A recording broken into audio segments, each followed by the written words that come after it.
Hello viewers, आज आम पढ़ा अराजकतावादी परंपरा अर्थात अराजकतावाद कौन एवं तार अराजकतावादर नीति गुड़िक कौन कौन रही से सब संपर्क में आज आम पढ़ा। यह गोटे लंग क्वेश्चन आसो जे अराजकतावाद कौन, यार नीति गुड़िक व्याख्या कर बा नीति गुड़िक आलोचना कर। तो यह अन्य एक गोटे long question important long question अटे। तो चलो भिडियो आज स्टार्ट करिया। तो अराजकतावाद कौन? तो कौन से प्रकार राजनैतिक कर्तृत्वर स्थिति नथिबा अवस्था को अराजकता कहती। जो समाज रे कर्तृत्व रहे ना ताको अराजकता कहती। समस्त प्रकार राजनैतिक शासन क्षमता को विरोध करने अराजकतावादर मौलिक लक्ष्य। अराजकतावादर लक्ष्य कौन? मौलिक लक्ष्यटी हूँ जी राजनैतिक शासन क्षमता रही से शासन क्षमता को विरोध करने हूँ अराजकतावादर लक्ष्य अटे।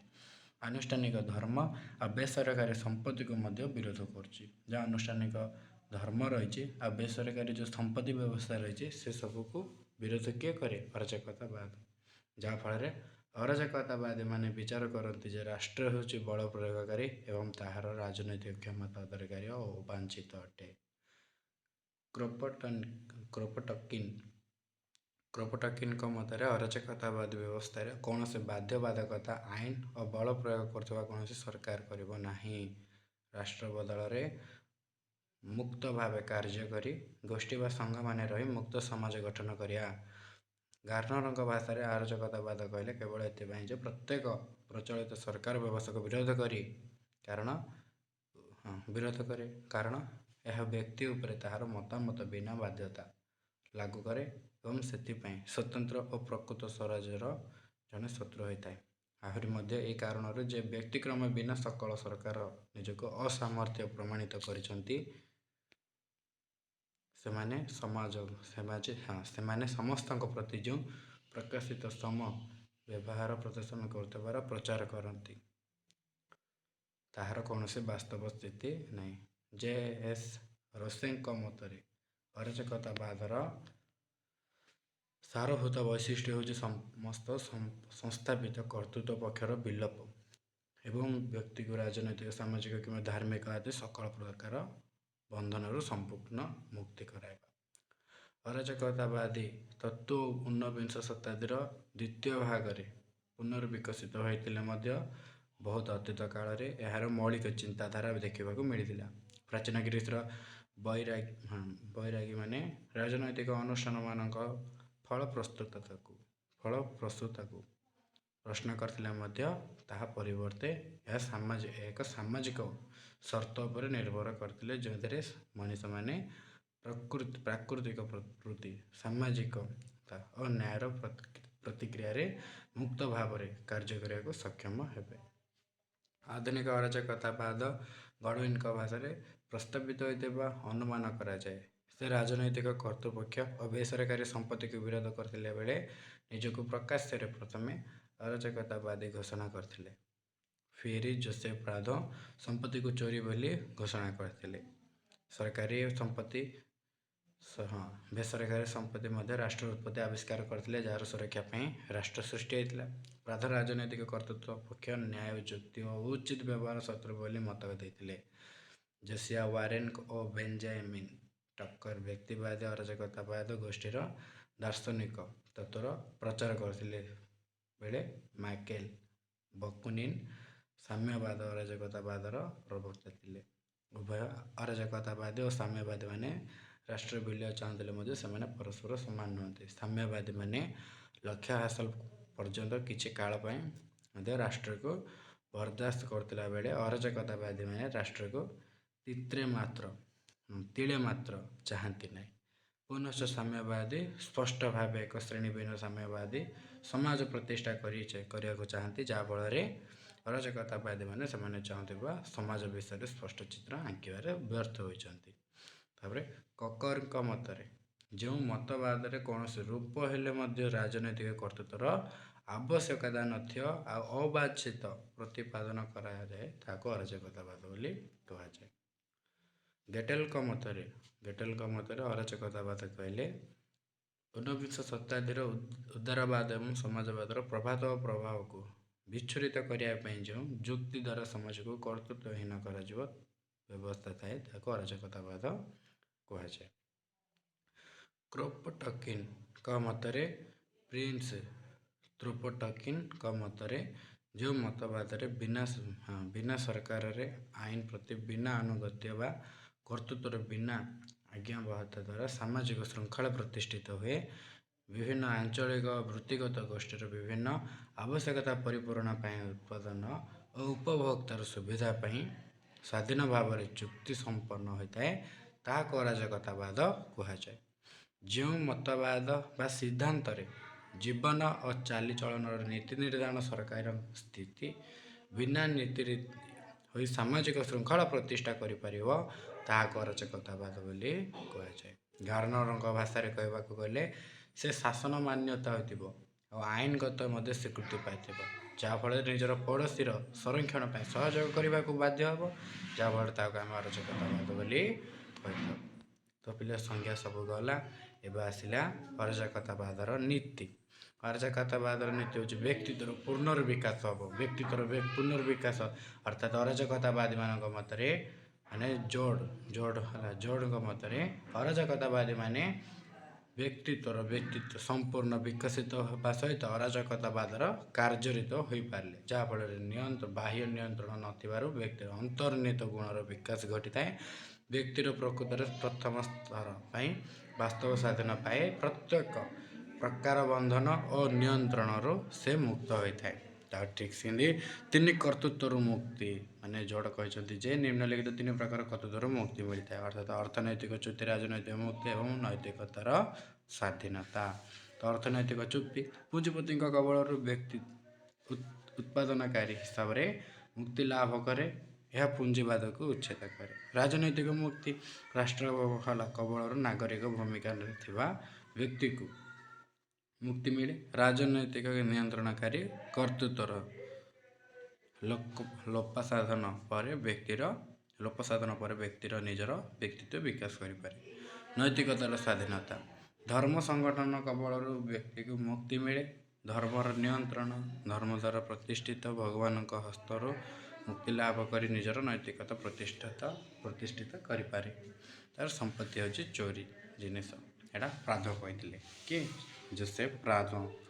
ତ ଜୋସେଫ ପ୍ରାଦ କ'ଣ କହିଥିଲେ? ସମ୍ପତ୍ତିକୁ ଏକ ଚୋରି ବୋଲି କହିଥିଲେ। ଜଣେ ଅରାଜକତାବାଦର ପ୍ରବକ୍ତା ହିସାବରେ ସେ କହିଛନ୍ତି ଯେ ସମ୍ପତ୍ତିକୁ ଚୋରି ଜିନିଷ। ଲାଭ ସୁଧ ଏବଂ ଭୂ କରକୁ ପୁଞ୍ଜୀଭୂତ କରି ସମ୍ପତ୍ତି ସୃଷ୍ଟି କରାଯାଏ। ଏହି ଲାଭ ହେଉଛି ସୁସିଦ୍ଧ ଅଂଶ। ରାଷ୍ଟ୍ର ଏହାକୁ ମାନ୍ୟତା ଦେଇଛି, ତେଣୁ ବ୍ୟକ୍ତିଗତ ସମ୍ପତ୍ତି ଚୋରି ମାଲ ହିସାବରେ ଉଚ୍ଛେଦ ହେବା ଦରକାର ଏବଂ ସେ ବ୍ୟକ୍ତିଗତ ସମ୍ପତ୍ତିର ଏକ ସମ୍ପ୍ରସାରିତ ରୂପ ହେଉଛି ରାଷ୍ଟ୍ର, ତାହା ମଧ୍ୟ ଲୋପ ପାଇବା ଦରକାର। ତାର ବୈଜ୍ଞାନିକ କ୍ରମ ବିକାଶ ନୀତି ମାନେ ପିଲେ ବୈଜ୍ଞାନିକ କ୍ରମ ବିକାଶ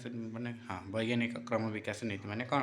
ମାନେ ମାଇକେଲ ବାକୁନିନ ଅରାଜକତାବାଦକୁ ଏକ ବୈଜ୍ଞାନିକ କ୍ରମ ବିକାଶର ନୀତି ରୂପେ ବୟାନ କରିଛନ୍ତି, ଯାହାଫଳରେ ମଣିଷର କ୍ରମ ବିକାଶର ତାର ଇନ୍ଦ୍ରିୟ ଓ ସ୍ୱଭାବଗତ ପ୍ରକ୍ରିୟାକୁ ଆତ୍ମନିୟନ୍ତ୍ରଣ କରିବା ଚରିତ୍ରକୁ ଗଢ଼ା ଯାଇପାରିବ, ଯାହାଫଳରେ ଅନ୍ୟମାନଙ୍କ ସହଯୋଗରେ ପରସ୍ପର ସ୍ନେହ ସୌହାର୍ଦ୍ଦ୍ୟର ଶୃଙ୍ଖଳା ପ୍ରତିଷ୍ଠିତ ହୋଇପାରିବ। ପ୍ରାବଶିକ ପ୍ରବୃତ୍ତିର ଆଦର୍ଶଗତ ନିୟନ୍ତ୍ରଣ ଓ ଲକ୍ଷ୍ୟକୁ ସ୍ୱେଚ୍ଛାକୃତ ଭାବରେ ଗ୍ରହଣ କରିନେଇଛି, ଯାହାଫଳରେ ମଣିଷର ଇତିହାସ ହେଉଛି ତାର ଆଦିମ ପାଶବିକ ପ୍ରବୃତ୍ତିର ବର୍ଜନର ଇତିବୃତ୍ତି।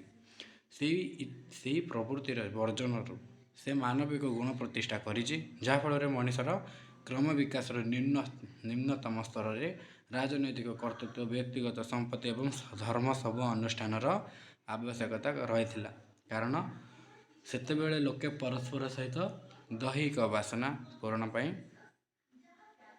ଓ ଭୟର ନିରାକରଣ ଦ୍ୱାରା ସମ୍ପୃକ୍ତ ଥିଲେ। କାରଣ ବ୍ୟକ୍ତିଗତ ସମ୍ପତ୍ତି ମଣିଷର ପ୍ରାକୃତିକ ପଦାର୍ଥକୁ ନିଜର ସ୍ୱାର୍ଥ ପାଇଁ ବ୍ୟବହାର କରିବାକୁ ସୃଷ୍ଟି ହୋଇଛି। ରାଷ୍ଟ୍ର ସେହି ବ୍ୟକ୍ତିଗତ ସମ୍ପତ୍ତିର ସଂରକ୍ଷଣ ପାଇଁ ବଳ ପ୍ରୟୋଗ କରିବାକୁ ଏକ ଅନୁଷ୍ଠାନ ରୂପେ ପ୍ରତିଷ୍ଠିତ ହୋଇଛି। ଧର୍ମ ସେହି ବ୍ୟକ୍ତିଗତ ସମ୍ପତ୍ତିର ଆଧ୍ୟାତ୍ମିକ ଯଥାର୍ଥ ପ୍ରତିପାଦନ ପାଇଁ ଉଦ୍ଦିଷ୍ଟ। ଧର୍ମ ଉଭୟ ସମ୍ପତ୍ତି ଓ ରାଷ୍ଟ୍ରର ସୁରକ୍ଷା ପାଇଁ ଏକ କାଳ୍ପନିକ ଯଥାର୍ଥର ଭାଷା ମାତ୍ର। ଏହା ବ୍ୟକ୍ତିର ଇନ୍ଦ୍ରିୟ ଭୋଗ ପାଇଁ ବାସନା ଉପାଦାନ ଯୋଗାଏ ଏବଂ ଶାରୀରିକ କଷ୍ଟଜନିତ ମୃତ୍ୟୁର ଉଭୟ ମଧ୍ୟ ଦେଖାଯାଏ। ଏହି ସବୁ ଅନୁଷ୍ଠାନ ମନୁଷ୍ୟର ଆଦିମ ପ୍ରକୃତିର ପରିପ୍ରକାଶ ମାତ୍ର। ଏହି ଆଦିମ ପ୍ରକୃତିର ପରିପ୍ରକାଶ କାଳକ୍ରମେ ଲୋପ ପାଇଯିବ, ଅର୍ଥାତ୍ ସମ୍ପତ୍ତି, ରାଷ୍ଟ୍ର ଓ ଧର୍ମ ମାନବର କ୍ରମ ବିକାଶ ପ୍ରକ୍ରିୟାରେ ଲୀନ ହୋଇଯିବ। ଯାହାଫଳରେ ପାଶବିକତାରୁ ମାନବିକକୁ ଗତି କରିବା ପଥରେ ପ୍ରକୃତିର ନିୟମ ଅନୁସାରେ ଆଦିମ ପ୍ରବୃତ୍ତି ସବୁ ଲୋକ ପାଏ। ଅନ୍ୟ ଭାଷାରେ କହିବାକୁ ଗଲେ ବ୍ୟକ୍ତିଗତ ସମ୍ପତ୍ତି, ରାଷ୍ଟ୍ର, ଧର୍ମ ଆଦିମ ଅନୁଷ୍ଠାନମାନ ଲୋପ ପାଇଯାଆନ୍ତି। ସେ ସବୁ ଅନୁଷ୍ଠାନମାନ ସଭ୍ୟ ମାନବର ଅନାବଶ୍ୟକ ବସ୍ତୁରେ ପରିଣତ ହୋଇଯାଏ। ପ୍ରାକୃତିକ ନିୟମ ଦ୍ୱାରା ସେସବୁ ଅନୁଷ୍ଠାନ ଅନାବଶ୍ୟକ ହୋଇଯାଆନ୍ତି। ତା'ର ସ୍ଥାନୀୟ ସ୍ୱାତନ୍ତ୍ର୍ୟ ମାନେ ଜୋର୍ଡ଼ କହିଛନ୍ତି ଯେ ଅରାଜକତାବାଦ ସ୍ଥାନୀୟ ସ୍ୱାତନ୍ତ୍ର୍ୟ ପ୍ରତିଷ୍ଠା କରେ ଓ କେନ୍ଦ୍ରୀଭୂତ ଶାସନକୁ ପ୍ରତ୍ୟାଖ୍ୟାନ କରେ। ସରକାର ଅନାବଶ୍ୟକ ହୋଇଯାଏ। ଅରାଜକତାବାଦରେ ବିଶ୍ୱବ୍ୟାପ୍ତ ସାମ୍ୟବାଦର କଳ୍ପନା କରାଯାଇଛି। କ୍ରୋପୋଟକିନ୍ଙ୍କ ଭାଷାରେ ସମସ୍ତଙ୍କର ଅଂଶବିଶେଷ। ଆବଶ୍ୟକତା ପୂରଣ ପାଇଁ ନିଜର ସାମର୍ଥ୍ୟ ଘଟାଇ ସମସ୍ତେ କାମ କରନ୍ତି। ସେଥିପାଇଁ ସମସ୍ତ ଦ୍ୱାରା ଉତ୍ପାଦିତ ପଦାର୍ଥ ଉପରେ ନିଜର ଅଧିକାର ହାସଲ କରିଥାନ୍ତି। ଏହି ପରିପ୍ରେକ୍ଷୀରେ ସେହି ଅଧିକାରକୁ ସଂରକ୍ଷିତ କରିବାକୁ ସରକାରଙ୍କର ସ୍ଥିତି ଅନାବଶ୍ୟକ।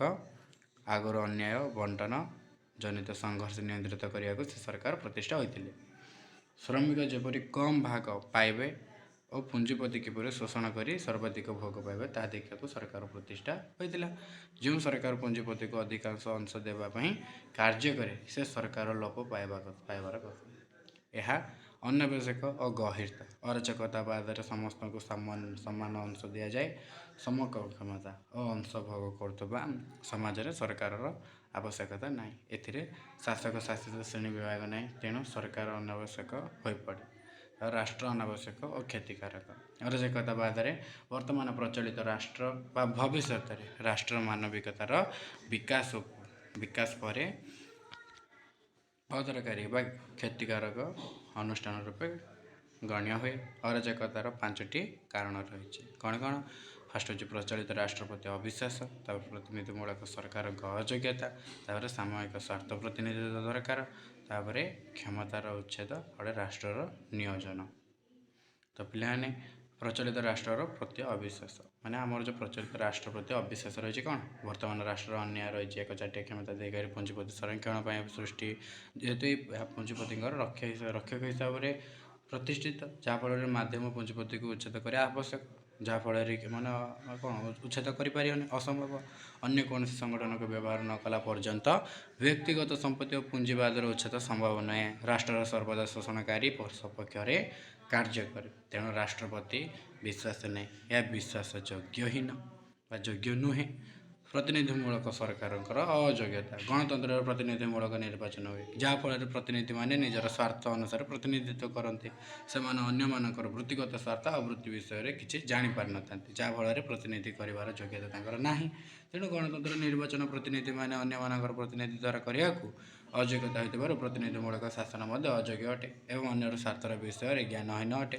ଯାହାଫଳରେ ପ୍ରତିନିଧିମୂଳକ ସରକାର ହେଉଛି ଏକ ସୌଖିନ ଲୋକ ପାଇଁ ଦ୍ୱାରା ଗଠିତ ସରକାର। ସେମାନେ ସ୍ୱସ୍ୱାର୍ଥର ପୁରୋହିତ। ସେଥିପାଇଁ ଏପରି ସରକାର ଲୋପ ପାଇଯିବା ଦରକାର। ତାପରେ ସମସାମୟିକ ସ୍ୱାର୍ଥର ପ୍ରତିନିଧିତ୍ୱ ଦରକାର। ତ ପ୍ରତିନିଧିତ୍ୱରେ କ୍ଷମତା ପ୍ରୟୋଗ କରିବା ଉଚିତ କି କେମିତି ଆଇନ କେମିତି ପ୍ରଣୟନ କରିବା ସେସବୁ ସମ୍ପର୍କରେ ଦରକାର ନାହିଁ ବୋଲି ସମସାମୟିକ ପ୍ରତିନିଧିତ୍ୱରେ କୁହାଯାଇଛି। ଯଦି କୌଣସି ପ୍ରଶ୍ନର ମୀମାଂସା କରିବାର ଦରକାର ହୁଏ ତେବେ ପ୍ରତ୍ୟେକ ସ୍ୱାର୍ଥଗତ ସଂଗଠନ ନିଜ ମଧ୍ୟରୁ ଜଣକୁ ସାମୂହିକ ସ୍ୱାର୍ଥର ପ୍ରତିନିଧି ରୂପେ ନିର୍ବାଚିତ କରିବା ଦରକାର। ତାର କ୍ଷମତାର ଉଚ୍ଛେଦ। ଯେଉଁମାନେ କ୍ଷମତା ପ୍ରୟୋଗ କରୁଛନ୍ତି ସେମାନେ ସ୍ୱାର୍ଥପର କ୍ଷମତାନ୍ଧ, ତାପରେ ଅତ୍ୟାଚାରୀ ସାଧାରଣ ହିତ ପ୍ରତି ବେଖାତିର ଭାବ ସମ୍ପନ୍ନ ହୋଇଯାଆନ୍ତି। ସେଥିପାଇଁ କାହାକୁ କ୍ଷମତା ଉପଭୋଗ କରିବାକୁ ଦିଆଯିବ ନାହିଁ। ଅନ୍ୟ ଉପରେ କ୍ଷମତା ପ୍ରୟୋଗ କରିବାର ବ୍ୟବସ୍ଥା ଉଚ୍ଛେଦ ହେବା ଦରକାର। ରାଷ୍ଟ୍ର ନିଷ୍ପ୍ରୟୋଜନ।